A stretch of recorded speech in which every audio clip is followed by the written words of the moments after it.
विद्यार्थी मित्रांनो, आज आपण एका नवीन कन्सेप्टवर न्यूमरिकल सोडवणार आहोत. कन्सेप्ट आहे moment of inertia and radius of gyration. प्रश्न असा आहे, find the moment of inertia of system about x axis, Y axis and Z axis. Also find the radius of gyration about Z axis. हा प्रश्न सोडवण्यापूर्वी आपण हा प्रश्न समजून घेऊया. माझ्याकडे एक सिस्टीम ऑफ पार्टिकल आहे आणि ही सिस्टीम एका विशिष्ट ॲक्सिस भोवती फिरत आहे. याला असं म्हणतात की system of rigid body rotating about the given axis of rotation. अशा ह्या सिस्टीममध्ये दोन फिजिकल क्वांटिटीज आहेत ज्या आपल्याला या प्रॉब्लेममध्ये सोडवायच्या आहेत. त्या आहेत moment of inertia and radius of gyration. Moment of inertia and radius of gyration ह्या दोन क्वांटिटीजच्या सहाय्यानं आपल्याला ह्या रोटेशनल मोशनच्या अनेक क्वांटिटीज डिस्क्राईब करता येतात. जसं आपल्याला moment of inertia and radius of gyration याच्या सहाय्यानं ह्या सिस्टीमचा कायनेटिक एनर्जी काढता येते. त्यानंतर आपल्याला टॉर्क काढता येतो आणि त्याचबरोबर आपल्याला अँग्युलर मोमेंटम हा डिस्क्राईब करता येतो. आणि त्यासाठी या दोन क्वांटिटी अत्यंत महत्त्वाच्या असतात. तर हा प्रॉब्लेम सोडवण्यापूर्वी आपण ह्या क्वांटिटीचं एक्सप्लेनेशन समजून घेऊया. मोमेंट ऑफ इनर्शिया आणि रेडियस ऑफ गायरेशन म्हणजे काय याची आपण थिअरी आज शिकणार आहोत आणि त्यानंतर आपण हा प्रॉब्लेम सोडवणार आहोत. विद्यार्थी मित्रांनो, आज आपण दोन नवीन कन्सेप्ट शिकणार आहोत. त्यापैकी एक आहे moment of inertia of rigid body आणि दुसरा आहे radius of gyration. Moment of inertia म्हणजे नेमकं काय, आपण याची व्याख्या पाहूयात. मोमेंट ऑफ इनर्शिया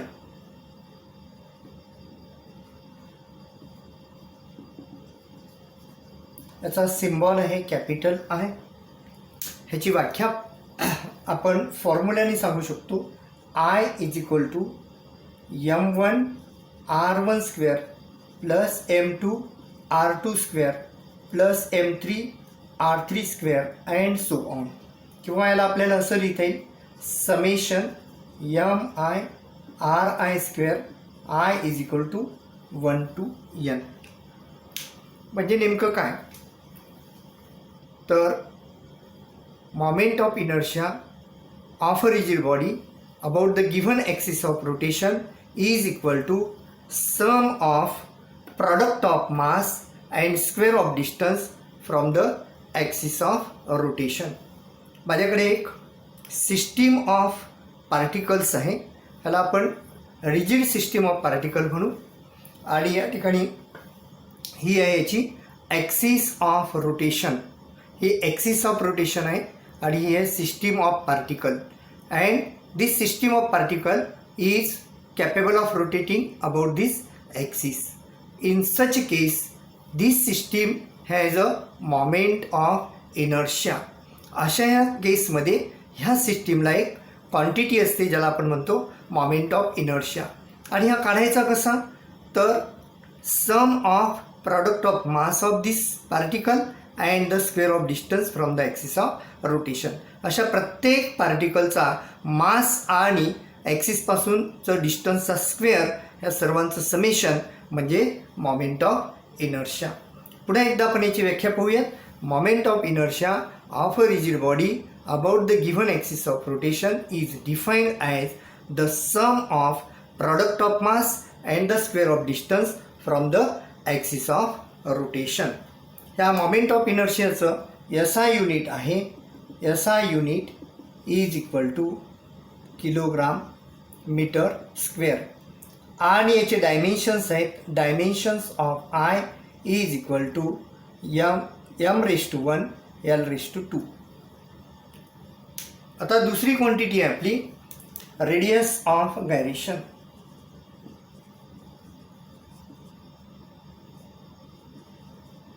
ह्याला के असं म्हणतात. रेडियस ऑफ गायरेशन म्हणजे काय समजण्यापूर्वी आपण या ठिकाणी एक डायग्राम काढूया. Suppose that this is a rigid body rotating about this axis of rotation. Let us suppose its moment of inertia is I and its mass is m. आता समजा हे आपण रिजिड बॉडीचं मास हे कॉन्सन्ट्रेट केलं एका पॉईंटमध्ये and let us suppose this point is revolve around the axis and giving the moment of inertia I dash. समजा हे मास ह्या ॲक्सिस भोवती फिरत आहे ज्याचा मोमेंट ऑफ इनर्शिया आहे I dash. Suppose that the distance of this mass from the axis is k. Now if I is equal to I dash, then we call this k as radius of gyration. Radius of gyration म्हणजे काय? Radius of gyration is defined as the distance between the axis of rotation and the point. Distance from the axis of rotation and the point where whole mass of this body is supposed to be concentrated so as to possess the same moment of inertia as that of the body. Using the concept of radius of gyration, we can write I is equal to mk square or k is equal to square root of I upon m. Radius of gyration चा अर्थ असा आहे, if radius of gyration is large, that means mass is distributed away from the axis of rotation, and if the radius of gyration is small, the mass is distributed close to the axis of rotation. या ठिकाणी माझ्याकडे system of particle आहे. जर हे या axis भोवती फिरत असेल तर याचा रेडियस ऑफ गायरेशन जास्त राहील, आणि जर ती ह्या ॲक्सिस भोवती फिरत असेल तर याचा रेडियस ऑफ गायरेशन हा तुलनेमध्ये कमी राहील, कारण ह्या ॲक्सिस भोवती मास हे दूर दूर अंतरावर डिस्ट्रीब्यूट झालेला आहे. आता जर सिस्टीम ऑफ पार्टिकल ही रिजिड बॉडी असेल, रिजिड बॉडी ही कंटिन्युअस सिस्टीम ऑफ पार्टिकल असेल. कंटिन्युअस सिस्टीम ऑफ पार्टिकल म्हणजे जसं पेन, हा pen continuous system of particle आहे.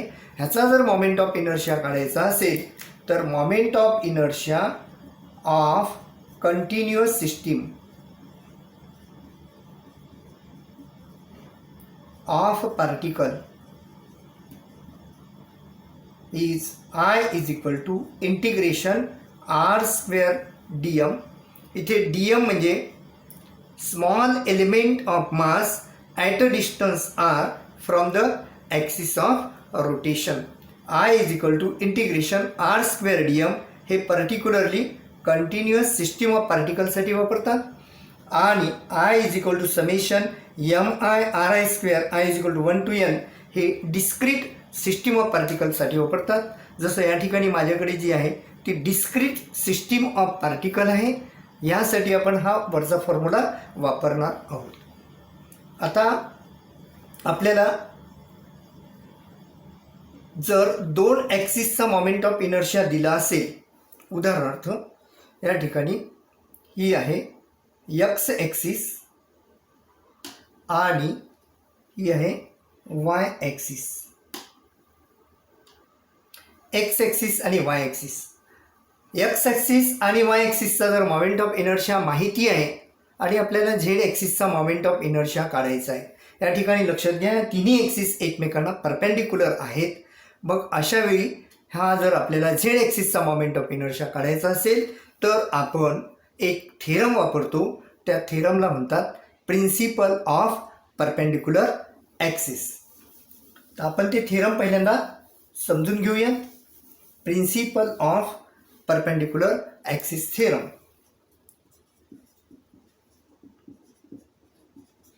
Principal of perpendicular axis. समजा आपल्याकडे एक लॅमिनर बॉडी आहे आणि यामध्ये दोन ॲक्सिस आहेत, एक्स ॲक्सिस आणि वाय ॲक्सिस, आणि ह्या दोन्ही एकमेकांना म्युच्युअली परपेंडिक्युलर आहेत. झेड ॲक्सिस जी आहे ती ह्या लॅमिनाला परपेंडिक्युलर आहे. तर according to principle of perpendicular axis I z is equal to I x plus I y. I z is equal to I x plus I y. तर या प्रिन्सिपलचा आपण प्रूफ पाहूया. समजा या ठिकाणी आपल्याकडे स्मॉल मास एलिमेंट आहे डी एम. ह्या डी एमचं एक्स ॲक्सिसपासूनचं जे अंतर आहे ते असते वाय, आणि वाय ॲक्सिसपासूनचं अंतर असते एक्स, आणि झेड ॲक्सिसपासून अंतर आहे आर. जेव्हा आपल्याला एक्स ॲक्सिसचा मोमेंट ऑफ इनर्शिया काढायचा असतो तेव्हा वाय ॲक्सिसपासून अंतर मोजायचं, आणि जेव्हा वाय ॲक्सिसचा मोमेंट ऑफ इनर्शिया काढायचा तेव्हा एक्स ॲक्सिसपासून आपण अंतर मोजत असतो, आणि झेड ॲक्सिसपासून अंतर आर आहे. From the diagram r square is equal to x square plus y square. By multiplying d m, r square d m is equal to x square d m plus y square d m. Taking integration r square d m is equal to integration x square dm plus integration y square dm. Now by definition integration r square dm can be written as iz, integration x square dm is written as iy, and integration y square dm is written as ix. So we have proved that iz is equal to ix plus I Y. या ठिकाणी आपण 3 फॉर्म्युले derive केलेले आहेत. पहिला formula आहे moment of inertia I is equal to summation i is equal to 1 to n m i r i square. दुसरा formula आहे k is equal to square root of I upon m, आणि तिसरा formula आहे I z is equal to I x plus I y. आता आपण आपलं example सोडवूयात. आपल्या उदाहरणामध्ये आपल्याला काढायचं आहे moment of inertia about x axis, Y axis आणि झेड ॲक्सिस. ह्या डायग्राममध्ये आपल्याला एक्स ॲक्सिस आणि वाय ॲक्सिस दाखवलेली आहे, आणि झेड ॲक्सिस ही या बोर्डला परपेंडिक्युलर आहे, म्हणजे अपर डायरेक्शनला आहे.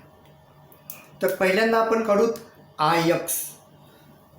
Ix is equal to summation mi yi square I is equal to 1 to n. Ix काढताना आपल्याला प्रत्येक मासचं वाय ॲक्सिसपासूनचं अंतर एक्स ॲक्सिसपासूनचं अंतर मोजायचं आहे. एक्स ॲक्सिसपासूनचं अंतर मोजायचं आहे जे आपल्याला वाय कंपोनंट देत असतो, वाय कॉर्डिनेट्स देत असतो. उदाहरणार्थ या एचे 2 कॉर्डिनेट्स आहेत 0,4. तर हा 0 म्हणजे एक्स कॉर्डिनेट आणि 4 म्हणजे वाय कॉर्डिनेट. जेव्हा आपल्याला आय एक्स काढायचं असते तेव्हा आपण एक्स ॲक्सिसपासूनचं अंतर मोजतो, आणि एक्स ॲक्सिसपासूनचं अंतर जे आहे ते वाय कॉर्डिनेट्स असतो. म्हणजेच आपल्याला ए पॉईंटचं जर अंतर घ्यायचं असेल एक्स ॲक्सिसपासून तर ते म्हणजे वाय कॉर्डिनेट 4 असतो. म्हणून I x is equal to summation m i y i square I is equal to 1 to n. आता आपण प्रत्येक पार्टिकलला हा फॉर्म्युला लावूया. पहिल्यांदा ए पार्टिकल घेऊ. ए पार्टिकलचं मास आहे 0.1 मल्टिप्लाइड बाय ए पार्टिकलचं एक्स ॲक्सिसपासूनचं अंतर आहे वाय 4, 4चा स्क्वेअर येतो 16, प्लस बी पार्टिकलचं मास आहे 0.4 आणि त्याचं एक्स ॲक्सिसपासून अंतर आहे 1, 1चा square 1. Similarly for c particle mass is 0.6 and its distance from x axis is -1, -1 square is 1, plus for D point 0.2 into square of distance from x axis is 4, -2 square is 4, plus E point mass is 0.5 and square of distance from the x axis is 0 because its y coordinate is 0, plus For F point, mass is 0.3 multiplied by square of distance from the x-axis is 2, 2 square is 4.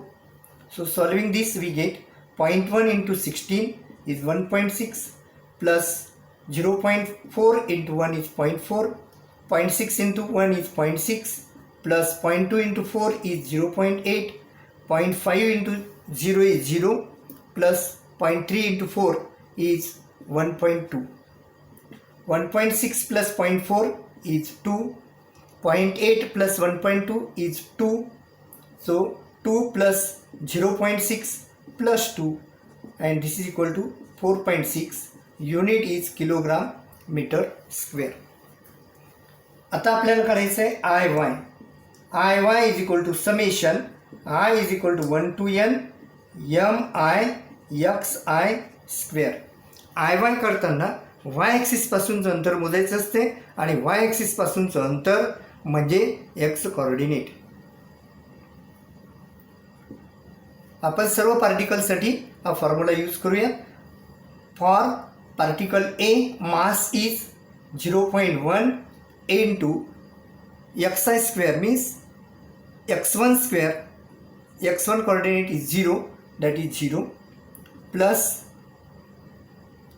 for particle B mass is 0.4 into 3 square 9 plus mass is 0.6 into x coordinate is 1, 1 square is 1 plus for D point mass is 0.2 into x coordinate is -3 square is 9 plus for E point 0.5 into x coordinate is -2 square is 4 plus for F point 0.3 into -1 square is 1. Now solving this, 0.1 into 0 is 0, 0.4 into 9 is 3.6 plus 0.6 into 1 0.6 plus 0.2 into 9 is 1.8 plus 0.5 into 4 is 2, 0.3 into 1 is 0.3.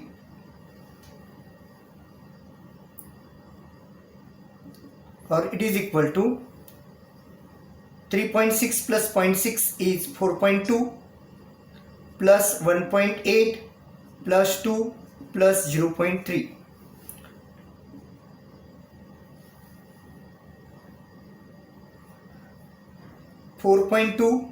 plus 1.2 plus 2 is 1.8 plus 2 is 3.8 plus 0.3. Now 4.2 plus 3.8 is 8.0 plus 0.3 or it is equal to 8.3 kilogram meter square. आपण दोन values काढल्या त्या या ठिकाणी लिहून घेऊ. Ix is equal to 4.6 kilogram metre square आणि Iy is equal to 8.3 kilogram metre square. आता आपल्याला काढायचं आहे Iz काढण्यासाठी आपण प्रिन्सिपल ऑफ परपेंडिक्युलर ॲक्सिस वापरू. According to principle of perpendicular axis Iz is equal to Ix plus Iy. Remember here, to use the principle of perpendicular axis, the three axes must be mutually perpendicular to each other. Putting the value of Ix 4.6 and Iy is 8.3 is equal to 12.9, and to find the value of k is equal to square root of I upon m. For z axis kz is equal to square root of Iz upon m. Value of Iz is 12.9 आणि m म्हणजे या सर्व सिस्टीमचं मास A पॉईंटचं आहे 0.1, B पॉईंटचं आहे 0.4, C पॉईंटचं आहे 0.6, D पॉईंटचं आहे 0.2, E पॉईंटचा आहे 0.5, F पॉईंटचा आहे 0.3 आणि टोटल येतो 2.1 पडून m is equal to 2.1 or it is equal to point gets cancelled. Square root of 43 by 7, it is equal to square root of 6.14. Square root of 6.14 is 2.478. So value of k is equal to 2.478 meter.